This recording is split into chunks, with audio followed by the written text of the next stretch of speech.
Alain Bauer, l'approche maçonnique.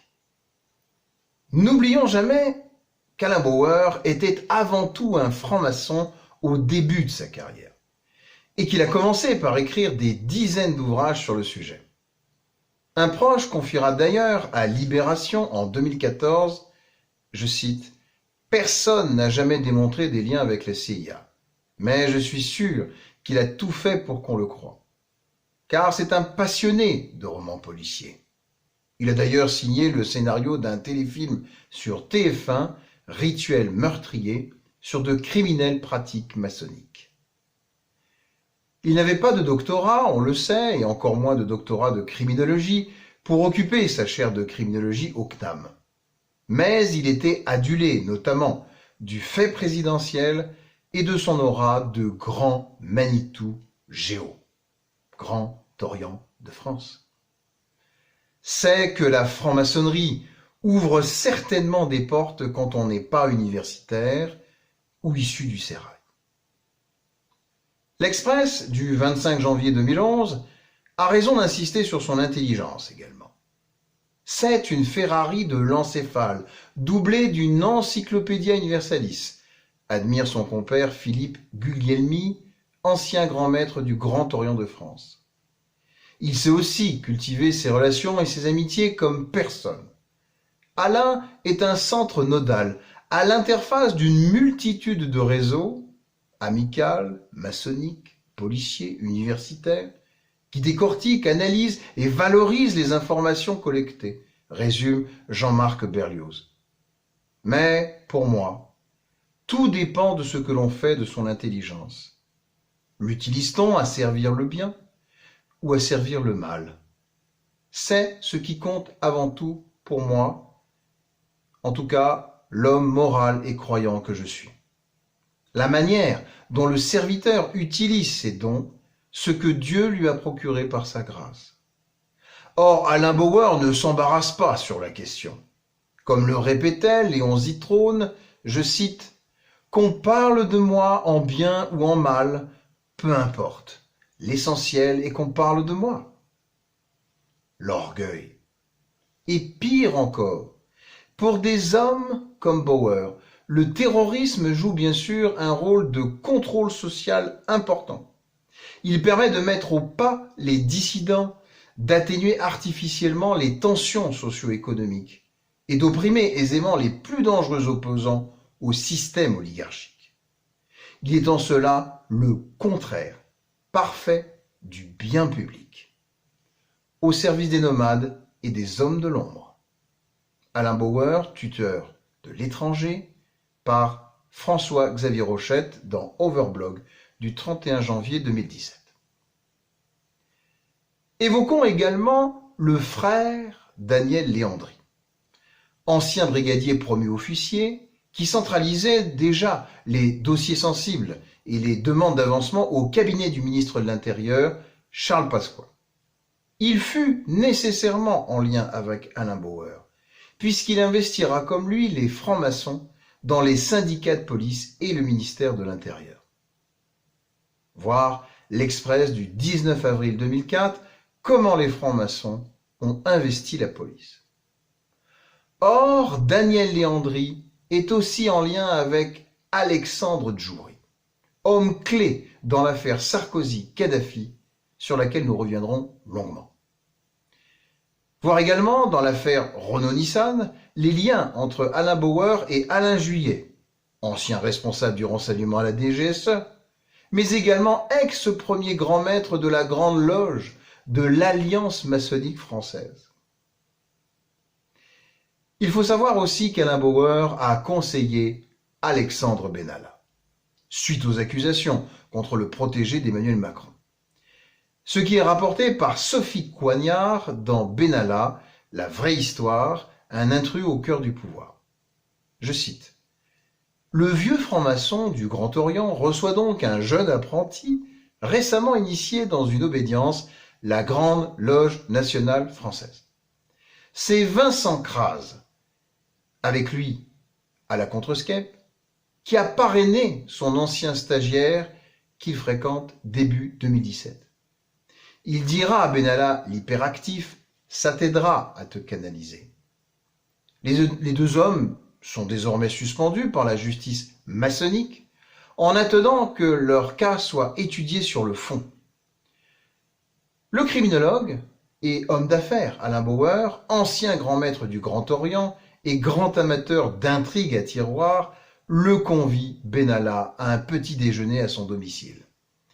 Il le reçoit dans son impressionnante bibliothèque aux 33 000 ouvrages, on ne sait pas s'il les a tous lus, et il lui tient à peu près ce langage. Vous êtes jeune, vous êtes brillant, il faut vous intellectualiser, reprendre vos études, passer votre Master 2, et ensuite écrire un livre, mais pas sur votre affaire. Dans 1 an ou 2, tout le monde s'en foutra. Il faut faire un bouquin sur la sécurité, la protection des personnalités, pour être considéré comme un intellectuel.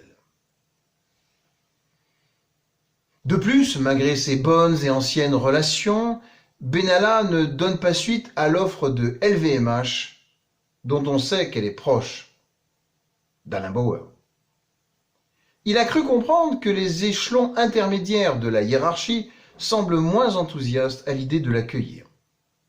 Alain Bauer agit-il ici de manière désintéressée?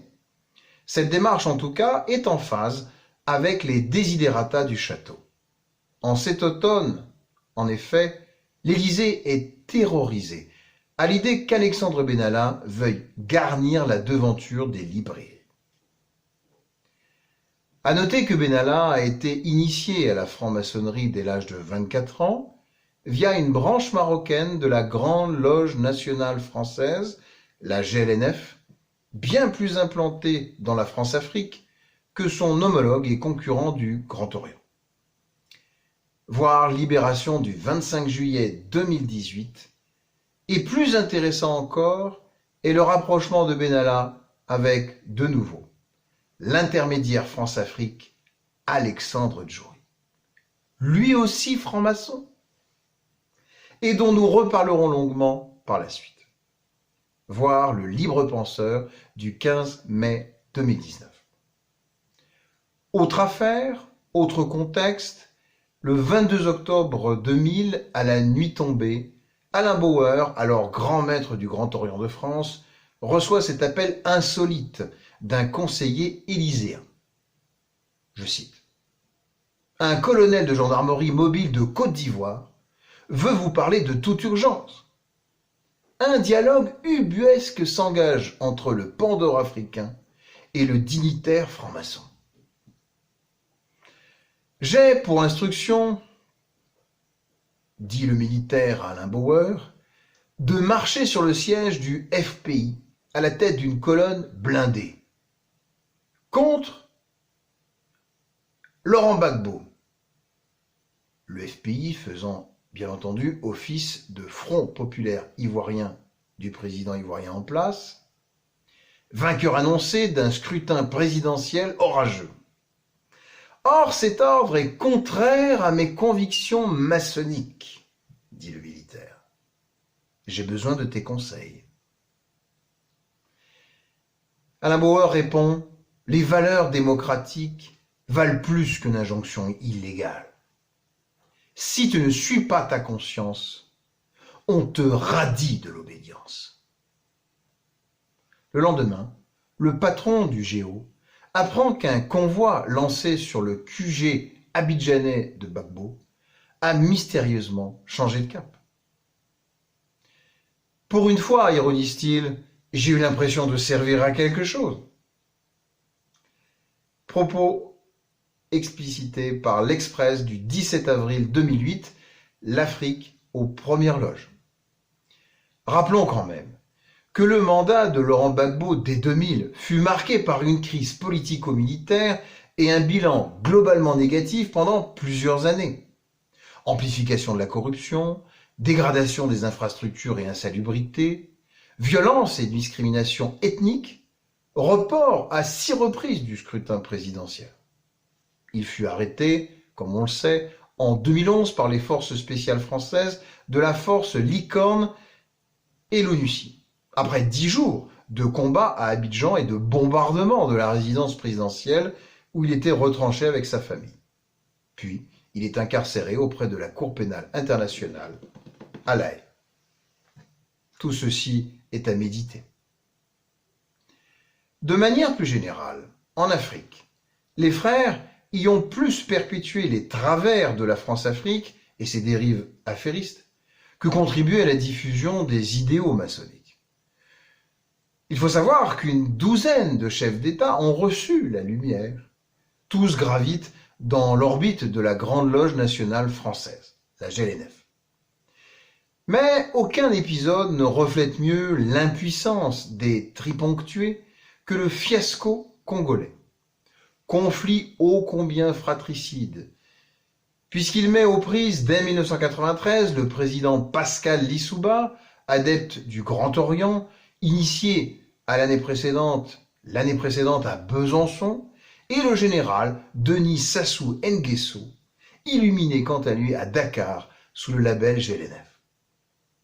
Missions multiples, appels pressants, agapes, banquets rituels, palabres, sous le maillet bien sûr, et rien n'y fit. L'appétit de pouvoir prévalait sur les idéaux maçonniques. Jamais Alain Bauer n'oubliera ce tête-à-tête, confie-t-il, avec Omar Bongo, au palais du bord de mer à Libreville, ni les 3 mallettes, pleines de cash, posées sur l'estrade où trône le bureau du chef. Il prétendait épauler ainsi la fraternité. C'est ainsi, les maçons sont partout, la maçonnerie nulle part. Selon ses proches, pire encore. L'assassinat à Paris le 26 août 1973 du communiste tchadien Outel Bono, 3 jours avant le lancement programmé d'un nouveau parti d'opposition. Son sort aurait été en partie scellé lors d'échanges entre le gouverneur de la Banque de développement du Tchad et un ex-colonel des services français nommé Henri Bayonne, tous deux membres de la même loge parisienne de la GLNF. Pure coïncidence? Sans doute. L'Express du 17 avril 2008. Plus récemment, Anne Fulda, la célèbre journaliste, dans son livre consacré à Jean-François Baroin, proche désormais de la candidate Valérie Pécresse à la présidentielle de 2022, voir Le Parisien du 30 décembre 2021, donne un exemple bien plus trouble encore de cette dimension maçonnique dans les milieux du pouvoir. En résumé, Jean-François Baroin fut maire de Troyes dès 1995. Il parle en propriétaire de sa ville. Son père, Michel, ayant été sous-préfet et maire de Nogent-sur-Seine après avoir brillé comme grand maître du Grand Orient de France et commissaire à la DST parisienne. Celui-ci s'inscrivait dans la lignée de son illustre prédécesseur, Philippe Massony, préfet de l'Aube, puis préfet de police de Paris, lui-même le plus gradé de la franc-maçonnerie de l'époque. Car l'Aube est comme un laboratoire français, un microcosme de la France. Chaque élection donne un résultat presque identique à l'échelle départementale et nationale. Michel Baroin, aux prétentions présidentielles alors, était le grand ami de Jacques Chirac. Or, en pleine ascension, il ne reviendra pas d'un accident d'avion en Afrique alors qu'il avait été chargé d'initier le président congolais à la franc-maçonnerie. Jacques Chirac prit alors François Baroin sous son aile, comme un fils. Le président savait-il des choses que l'on ignore pour s'impliquer autant? Il le fit porte-parole de sa campagne présidentielle et le propulsera ministre des Finances sous François Fillon, alors qu'il ne tarissait pas d'éloges sur Nicolas Sarkozy déjà. Jean-Michel Blanquer restera son frère franc-maçon, depuis l'amitié qui les lie en CM2. Rien d'étonnant dans ce contexte, à ce que le nouveau commissariat de Troyes soit inauguré en grande pompe par Brice Hortefeux, encore ministre de l'Intérieur de Sarkozy, et son influent conseiller à la sécurité, Alain Bauer, ex-grand maître du Grand Orient de France. Or, le je fus un aubois dans les dernières années, et le piège judiciaire se referma sur moi à Troyes. Est-ce un pur hasard ?